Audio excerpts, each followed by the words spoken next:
Good afternoon. Welcome to Independent Sector's March monthly policy update.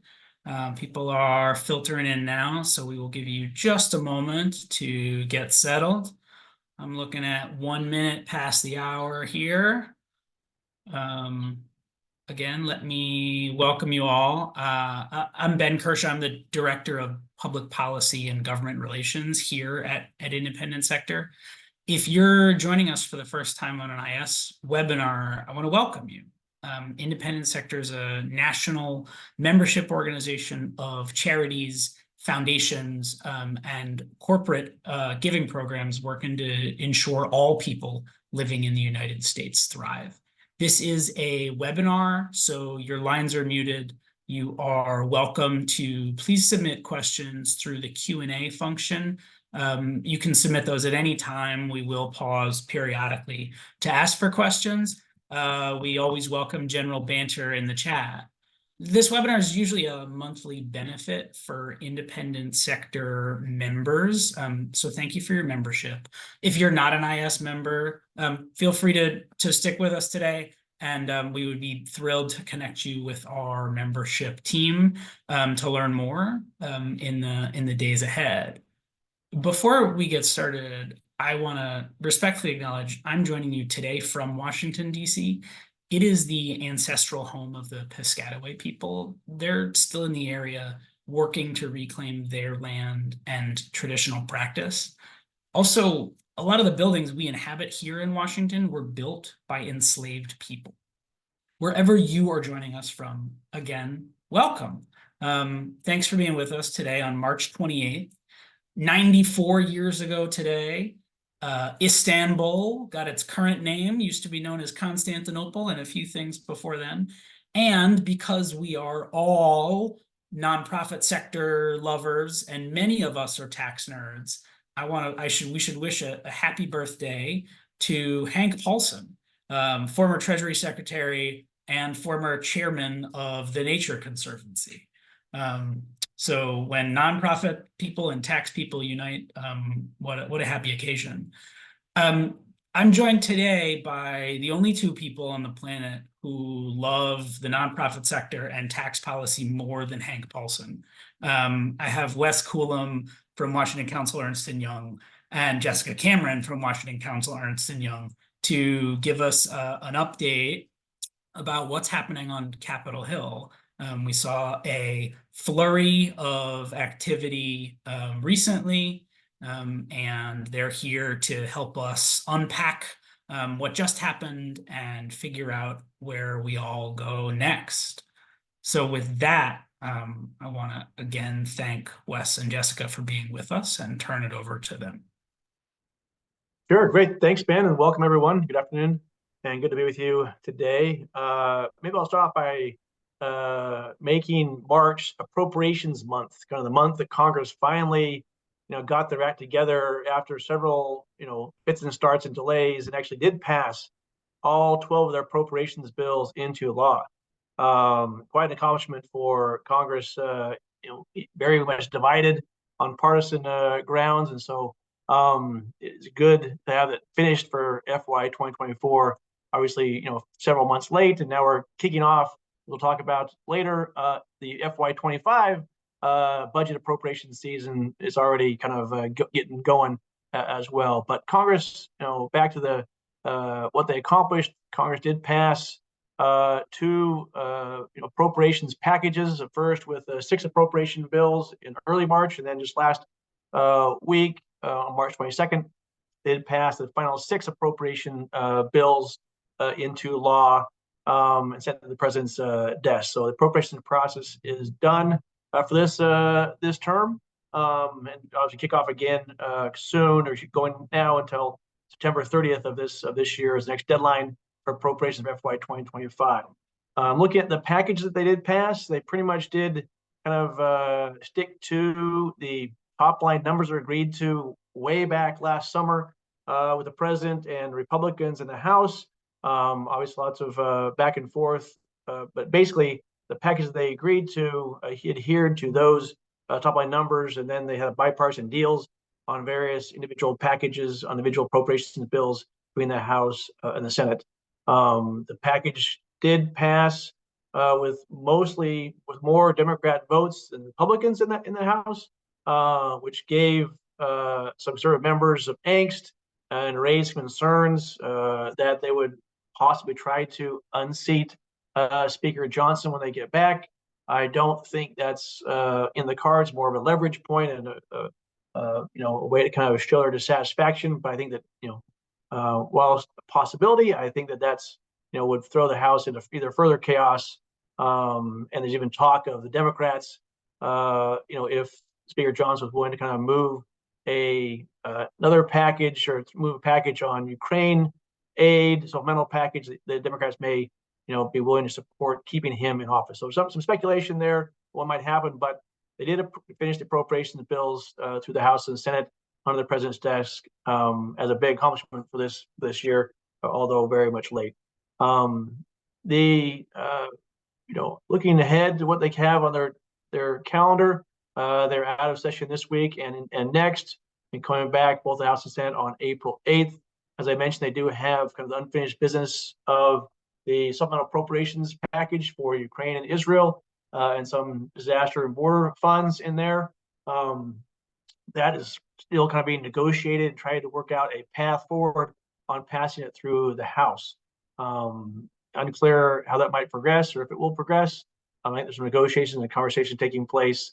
I think the president of Ukraine, Zelensky, spoke with Speaker Johnson recently about how they could help, move that forward as well. So we'll see what they do when they get back from the recess in April on that. Obviously, we're getting close to the finishing of tax day, April 15th, and the end of the filing tax season, with a tax bill still lingering in the Congress. As we reported before, at the end of January, the House had passed a business and child tax credit extension bill that has been lingering and floundering in the Senate. With as days go by, it seems it's less likely to be enacted in the Senate as they move forward. Senator Crapo, the ranking Republican on Senate Finance Committee, has raised some of the concerns. Senator Crapo and Senator Wyden, the chairman of the Senate Finance Committee, have gone back and forth on a few different alternatives proposals to see if they can reach agreement, and they have yet to do that.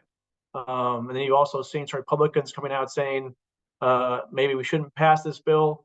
So I think that there's a sense that when they get back in April, I think they will still have negotiations, still some conversations. Senator Schumer might try to actually move for a vote on the bill on the Senate floor, but without an agreement with Republicans and Democrats on the package, it's unlikely to move any further.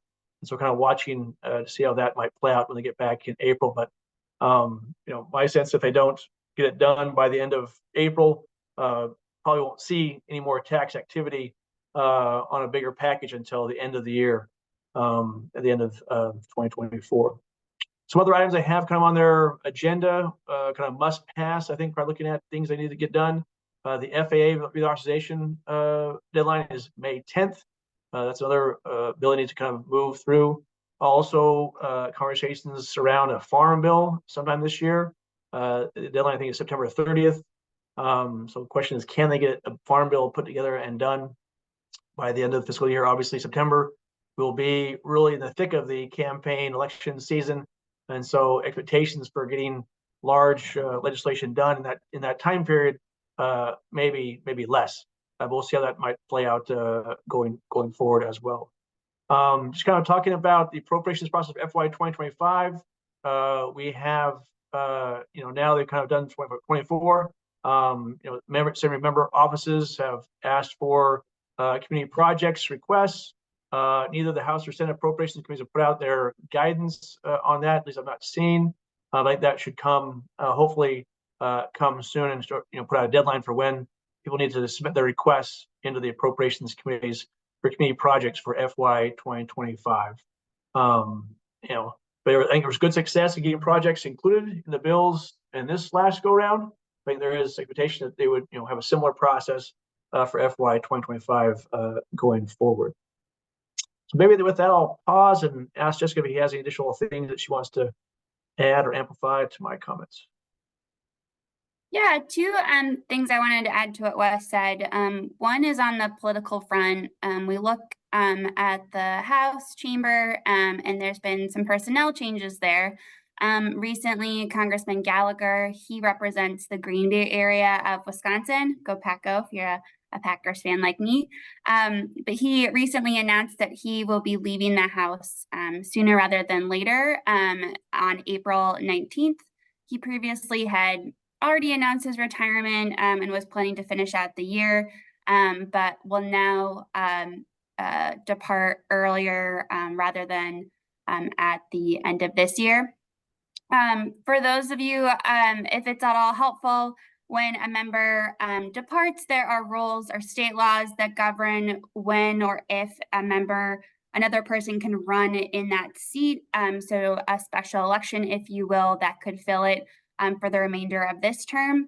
And that deadline was April 9th for Wisconsin. So as a result, there won't be a member in that seat for the remainder of the term.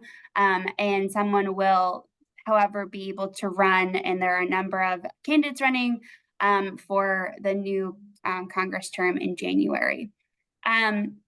I say all this now because Republicans now only have a 1-seat majority in the House right now, so very, very slim.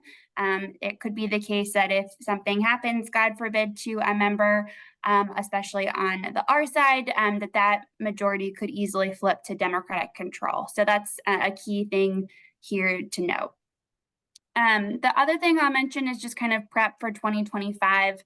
As many of you may know, in 2025, there's likely going to be a fairly large tax deal, or at least that's the projection at the moment. Because of the Tax Cuts and Jobs Act, a number of the individual provisions, as well as some corporate provisions, will either expire or their rates will change starting after 2025. So the expectation is that there will be some type of large tax deal that will need to be put in place next year. For Senate Finance and Ways and Means Committees, they're kind of well underway to prep for all of this. Remember that we don't know what the makeup of Congress will look like, or what the administration will look like for sure next year. That will be decided in the elections in November of this year. And so as a result, we don't know who will maybe take up the pen and write this bill. And that's important as far as who decides what priorities will get through and what will be emphasized. That said, you see both sides in both chambers kind of prepping their staff and members to make sure that they're ready. So we know, for example, that on the Ways and Means side, Chairman Smith, who's currently the chairman of the Ways and Means Committee, he is planning on introducing 6 working groups or something, a number around there, that will focus on kind of specific areas in the tax code to address for 2025. The idea being to kind of get his members focused up on a particular issue or particular issues so that they're better prepared for what's ahead. It hasn't been announced what those working groups will look like and who will chair them, although we have, I think, a good idea maybe what will occur. Certainly the individual group, if there is one, will be important for the charitable sector, looking at the charitable deduction and kind of charitable deductions for individuals. Also on the Senate Finance side, we see the same thing. They're doing a number of bipartisan briefings with JCT. I think the important thing here is that you just have a lot of brand new staff. This is not the TCJA, the Tax Cuts and Jobs Act of 2017 staff or members. And so something worth noting, especially for any champions that you have, to make sure that they understand your issues and that they're kind of up to speed on what your mission and what the important work that you do. Last thing I'll say is that I think for 2025, it's worth noting, even though we don't know who will take up the pen, certainly a number of things are clear to us. One is that there'll be a focus on the individual side. Certainly we'll discuss corporate and international, but individual will take center stage. The bill could potentially also be likely paid for in some capacity. I think we see that with the tax package that's being debated right now that's somewhat floundering, that members are really interested in making sure that there's not a huge deficit coming out of any tax package. So something to watch out for. And then there certainly will be more priorities and provisions that are put into the bill. So similar to the IRA or into what we saw in BBB, I think that's something to keep in mind as we move forward. With that, I'll pass it to Ben and Wes.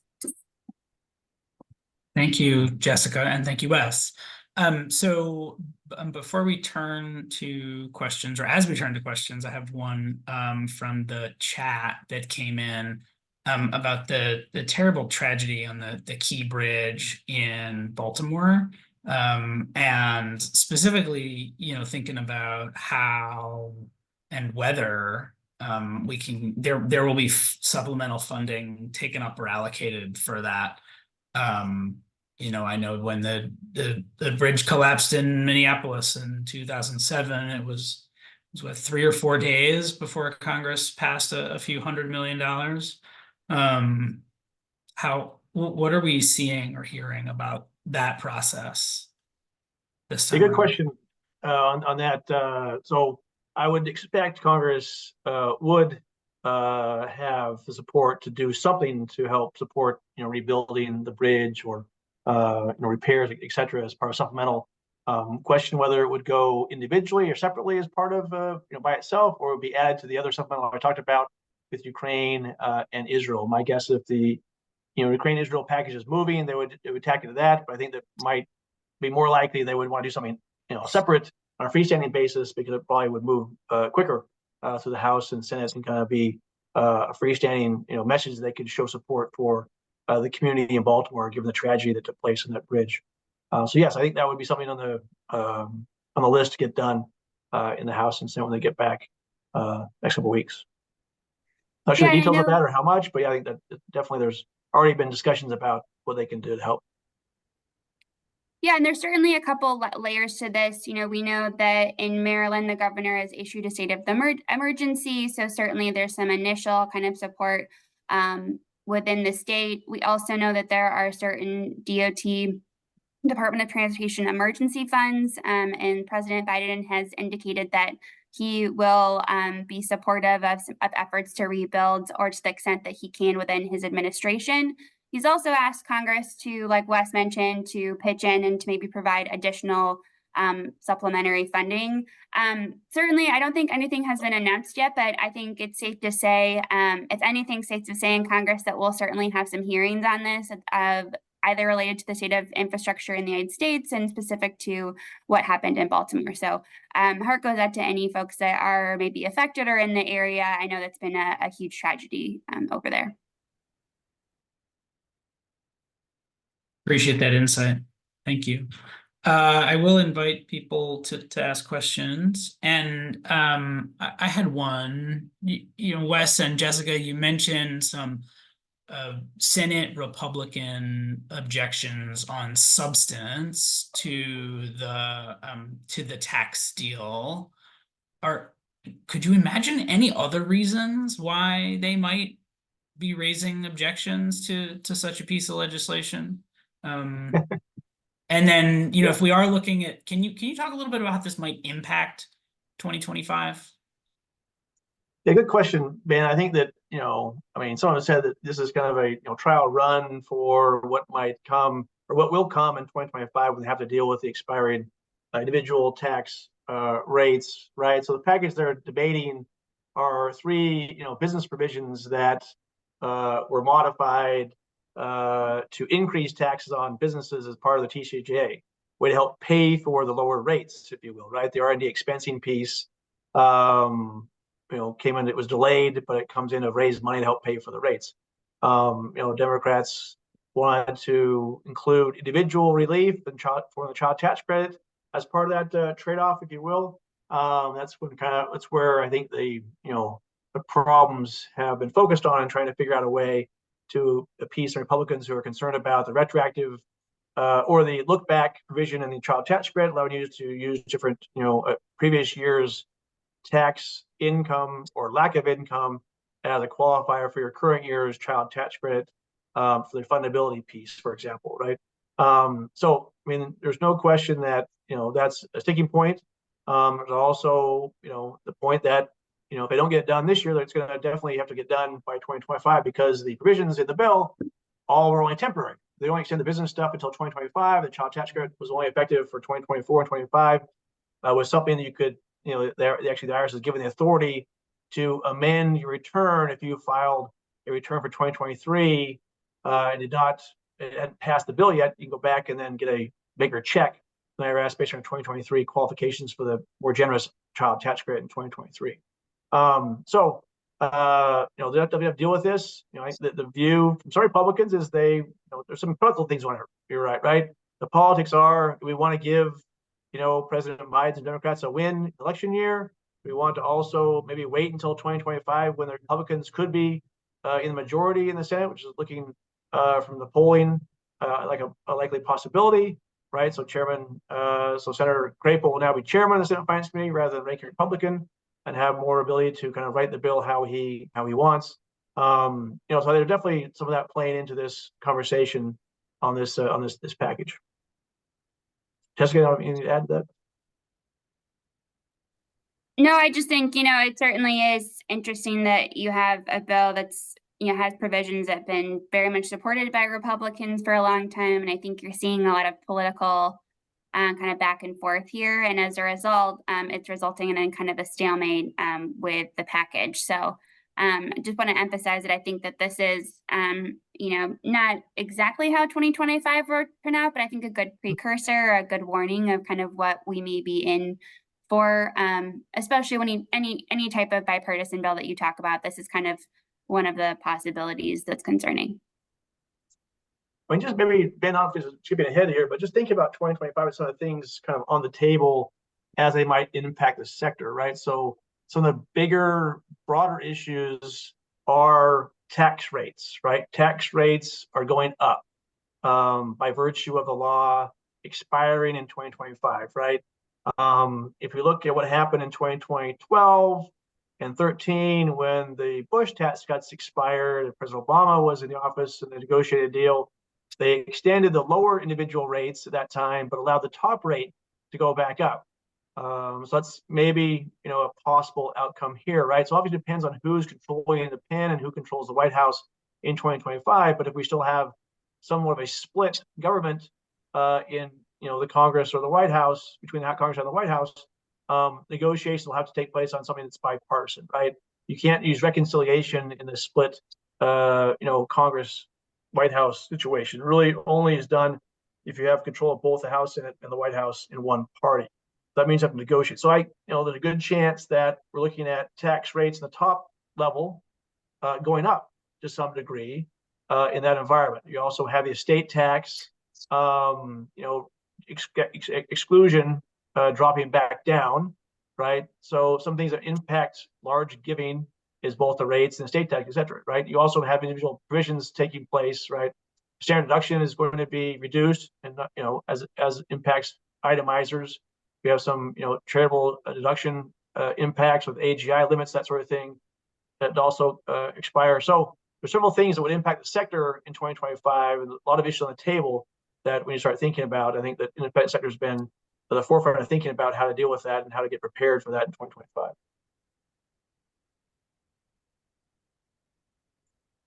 Lots to do. Yeah. Thank you both.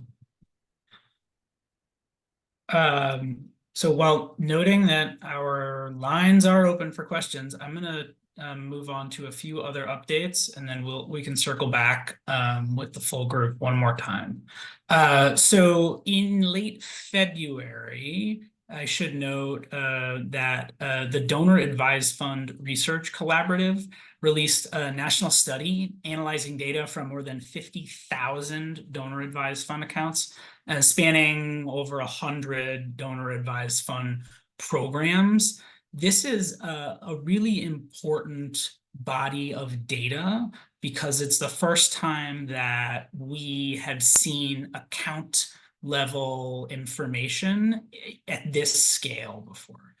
So the study includes some key findings that I and an independent sector believe are important to factor in to any discussions about the current state and the future of donor advised funds.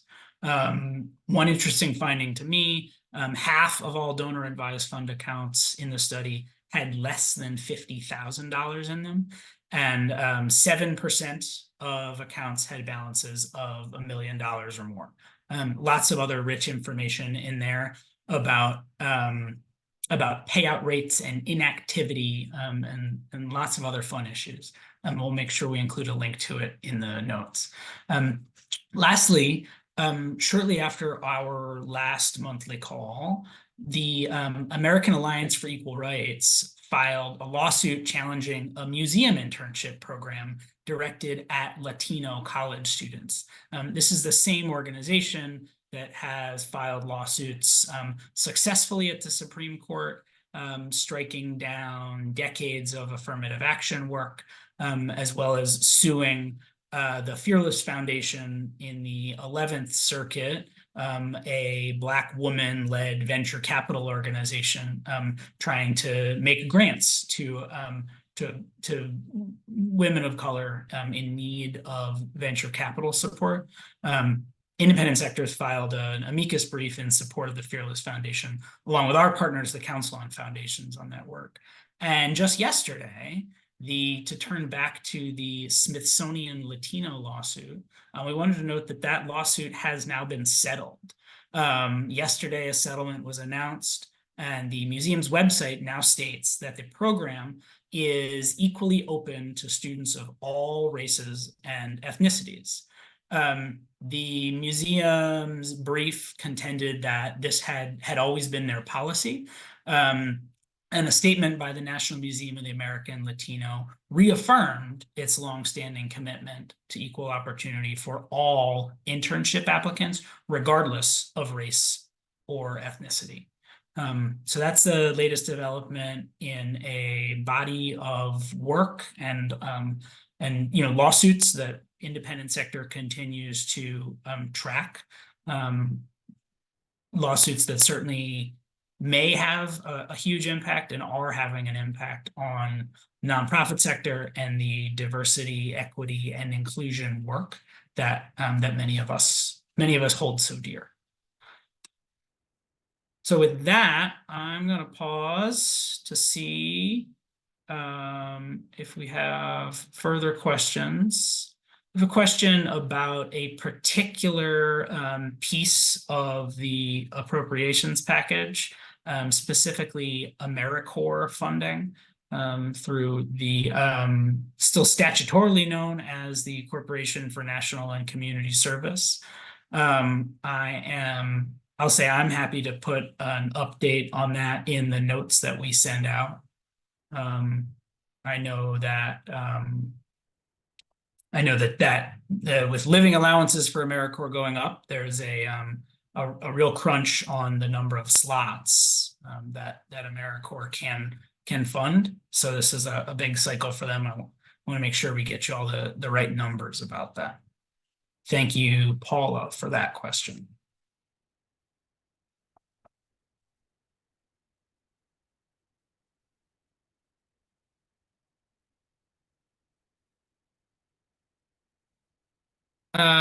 So before we move on to closing notes, I want to just turn back to Wes and Jessica. Right, there are big, kind of headline grabbing things on appropriations and tax, and then there are some pending, expiring deadlines like the Farm Bill and the FAA. Are there any other, potentially more bipartisan, slightly less headline grabbing bills that you think Congress has a chance to be looking at in the next few months?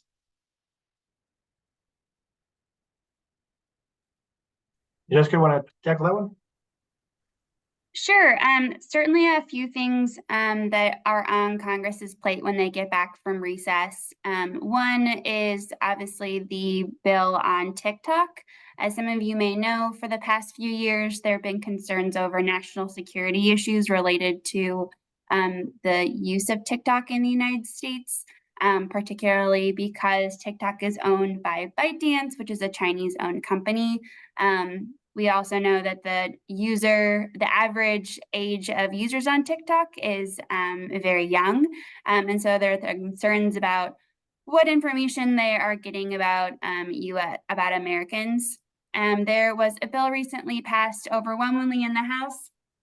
I believe it was over 350 votes that were received for it, that would essentially give TikTok 6 months to either divest its US assets or ByteDance to divest its US assets. So essentially sell TikTok to another, to a buyer, or it would face a ban in the United States. That bill is now over in the US Senate, and there is bipartisan support for it in that chamber as well. I think from what Schumer, the majority leader, has been saying is that members are currently looking at the bill. There's currently been a lot of lobbying on both sides on this issue, particularly from younger TikTok users, not surprisingly. And so it sounds like, I think the issue is for many senators, they have concerns over the ownership of TikTok. I think the question is, what path do we go about addressing that? Whether it's this bill, which would essentially force TikTok to be divested and have a non-Chinese owner, or is it something else? And so you're seeing kind of that play out in the press right now, specifically with a lot of Democratic senators. So we'll see kind of how that turns up, but I think expect that on the docket potentially in the coming weeks. Yeah, in addition to that, Ben, is kind of a consequence of, the way that Speaker Johnson, laid out the two, separate appropriations bill package. We didn't have the end of the year, December omnibus appropriations bill that kind of became a train where things were added to it. The appropriations package they passed, the two separate ones for 6 bills each, were fairly clean of other policy riders, other policy attachments to the bill. There were some healthcare provisions in the first version that need to get done because there's some deadlines, but for the most part, neither bill carried a lot of policy non-appropriation riders attached to it. So there's still some things they need to get done or hanging out there for this as the year. I think that Senator Schumer in the Senate has indicated things he wants to get done on a bipartisan basis. Obviously, the Senate has to confirm judges and administration appointees, so they have spend a lot of time doing that, and we'll spend a lot of time doing that for the next several months. But maybe they can get some things done on a bipartisan basis. I think Senator Schumer noted some rail safety legislation he wanted to enact after what happened in Ohio, some online safety measures for kids, or online activities. I think also, cannabis banking legislation, some other banking legislation that Senator Brown in Ohio is working on. So Senate Banking Committee, Senator Schumer is interested in looking at as well. So we'll see. Like I said, there's also a FAA reauthorization deadline of May 10th.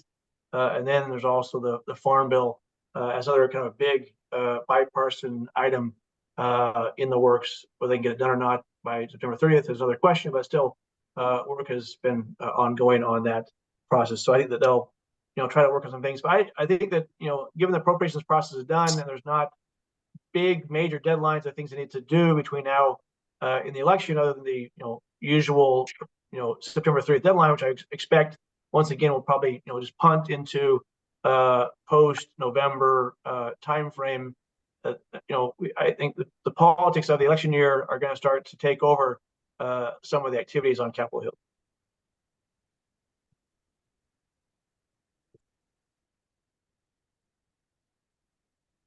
Thank you, Wes and Jessica. Lots of potential things to get done. We can do it quickly.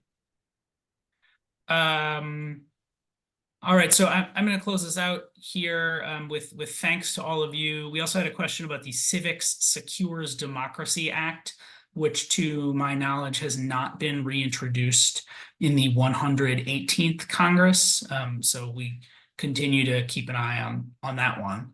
And so as I thank you all and send you off to great endeavors on behalf of the nonprofit sector, also want to invite you to join us for a nonprofit advocacy and public engagement focus group convening on April 16th starting at 2:30. Well, again, we'll make sure you have a link to that sign up. But independent sector released some concerning research last year about a decline in nonprofit advocacy. You all get the picture, so we need to get together and get smart about how we turn this ship around. And so we hope you'll join us for that. With that, I want to thank you again. Thank you, Wes. Thank you, Jessica. Thank you, Manuel. And thank you to all of you. We look forward to seeing you again soon. Thank you.